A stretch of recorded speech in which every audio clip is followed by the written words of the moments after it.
돈을 정말 많이 버는 사람들을 보면은 그런 기업들은 대부분 투자를 또 많이 받았고, 제가 지금 지내고 있는 사무실에도 워낙 투자받은 그런 스타트업 기업들이 많다 보니까 한편으로는 부러운데 그거를 못하고 있는 건 아닌가라는 생각이 들어서, 사실 이건 케바케로 케이스 바이 케이스로 1대1 상담을 받아들일 수 있는 문제이기도 하지만, 이 투자에 대한 장단점의 이런 점들이 어떤 사업에 대한 업종에 따라 갈리는 건지, 아니면 대표의 역량 또는 경험, 아니면 그 사업의 시점에 따라서 투자에 대한 장단점에 대해서 고민을 해야 되는 건지, 참 이게 가장 고민이 돼서. 그러니까 투자를 받는 이유는 뭐냐면요, 흔히 두 가지로 나눠요. 지금 회사가 급격하게 성장하는 게 보이는데 자본이 모자란 경우에, 그래서 자본이 투입되면 순식간에 회사를 할 수 있는 경우가 투자가 되고,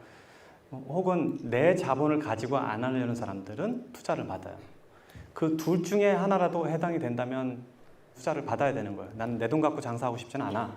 내 돈은 놔두고 남의 돈으로 사업할래. 그런 마음이 있다면 투자 받아야 돼요. 혹은 내가 이게 너무 아이디어가 좋아서 빨리 돈을 가지고 이거를 확장해야 되겠다. 순식간에 막 한국 전체에다 뿌려야 되겠다. 이런 경우 투자 받아야 돼요. 왜냐하면 자본을 모으는 데까지 시간이 걸리니까. 근데 그 두 예가 아니라면 나는 투자는 절대 받지 말라고 얘기해요. 아까 말한 대로 켈리처럼 자기 결정권이 흔들리면서 속도가 떨어질 수도 있고, 저 역시도 마찬가지로 내가 만약에 투자를 받았다면 이렇게 빨리 의사결정을 하면서 회사를 키울 수 없었을 거예요.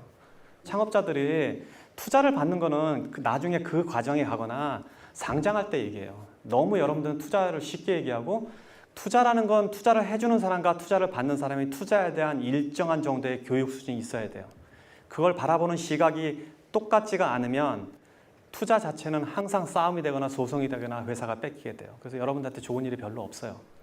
투자에 대한 동일한 이해 개념이 생길 때까지 공부가 끝난 사람들끼리 해요. 예를 들면 저한테 투자를 해달라고 오는 사람들이 꽤 있는데, 젊은 친구들도 많고. 그래서 제가 물어봐요. 네 회사가 그러면은 가치가 얼마야? 잘 모르겠는데요. 그냥 5억만 저한테 주시면 제가, 그럼 내 지분이 얼마냐고 도대체. 그러면은 이게 무슨 얘기인 줄 알아요? 이 친구하고는 이런 얘기를 할 수 있는 상황이 아니구나. 투자를 받고 서로 주고받을 상황이 아니라, 그 아이디어가 아무리 좋아도 필요가 없다고요. 그래서 그렇게 쉽게 투자 얘기를 하는 건 아니고, 투자는 더 공부를 하고 기업가 수준에 갈 때 얘기를 해야 돼요. 지금 소형업체에서는 투자하는 거 겨우 다 뺏어가는 꼴이 돼요. 네.